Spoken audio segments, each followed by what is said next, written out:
We talked today about Dr. Martin Luther King's visit to Orlando.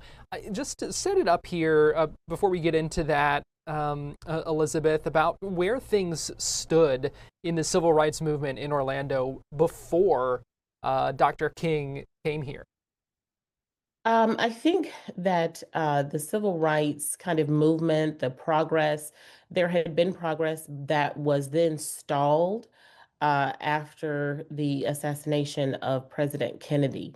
And I think some of the priorities were shifting, or it was not as urgent to move forward the civil rights agenda here in Central Florida at that time.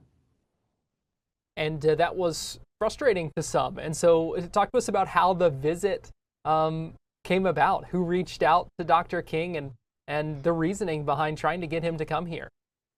Certainly. Reverend Jim Perry was associated with the National Association for the Advancement of Colored People. And he had gone to Morehouse College with Dr. King.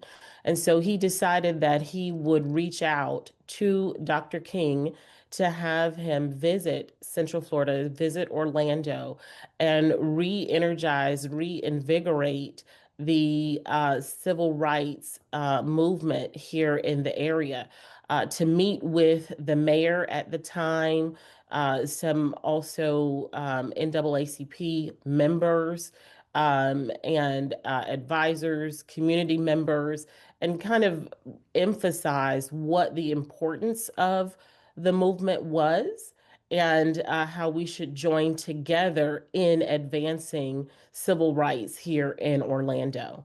And through that connection, that college connection, that clergy connection, Reverend Perry was able to reach Dr. King and have him come and visit Orlando area. And so, what did that visit look like? What all did that involve, and where did Dr. King go? So he definitely went to Shiloh Baptist Church, which still is an important church here in the Orlando area off of South Street. He met with NAACP members. And again, as I mentioned, he met with the mayor. Bob Carr at the mayor at that time, to talk about what it looks like for civil rights to be truly enacted. Also, the constituency. This is something that was needed, that was wanted by the people of Orlando, and the repercussions of the benefits that would take place here in our community by advancing civil rights. And his speech at Tinker Field, what was the significance of that? As far as I know, that was the only time that Dr. King spoke in Orlando in Central Florida. You certainly can correct me if I'm wrong on that fact.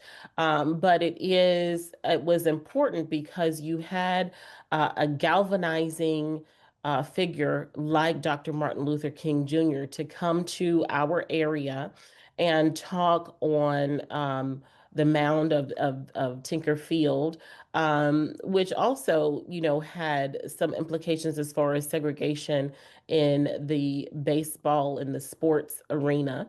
And to talk about how now is not just the best time, but really the only time, the urgent time to move forward with the advancements of civil rights. So it was extraordinarily important because he came specifically to address our geography and our locale and our needs as citizens of this community.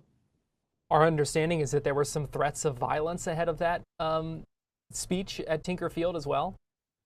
Yeah, I certainly, yes, that is true.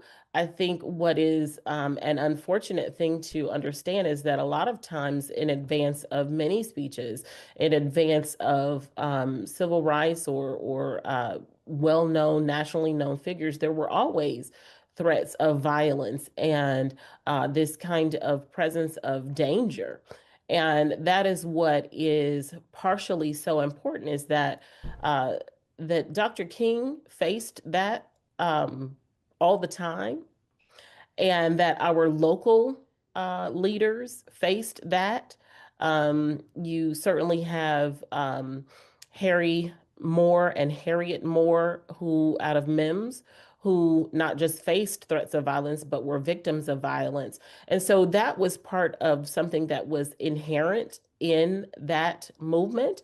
But you had these people who still spoke truth to power anyway, though they were threatened, though they were, letters or what have you, threats of violence, they still came and spoke and tried to move forward a common beneficial agenda, no matter what they faced. What did Dr. King's visit here do for the civil rights movement in Orlando? I think by being able to meet with the mayor and involving our Black community leaders at the time, I think it really moved forward the needle. It helped the mayor who had those powers to speak on behalf of, make policy on behalf of, enact laws on behalf of Orlando, to move forward that agenda and to enact things that would be beneficial, civil rights that would be beneficial to the entire community. And I think so. I think it was very pivotal. I think it was extraordinarily important that he came and was able to meet and able to speak and address a larger audience. What's the legacy of Dr. King in Orlando? The legacy of Dr. King in Orlando, I will say I am privileged to be a member of the City of Orlando Mayor's MLK Commission. And every year we visit what that legacy of Dr. King is. And there are certain events that happen around that. But to me, it is still that progress through nonviolence, through coalition building, through meeting, through collaboration, through partnership to advance the things that will be important, not just for one area of the community, but for the community at large. So I still think that we are living Dr. King's legacy. We are trying to bring forward the things that he held important and that he spoke on behalf of here every day. And I think it is the physical monument at Tinker Field, the timeline, that's worth visiting because it speaks to the fact that justice and equity, equality takes time, and it takes a great many people to move it forward. Yeah, let's talk about that, the plaza there, and why that is, you think, is such an important kind of aspect, an important thing to have so that people can learn more about the history.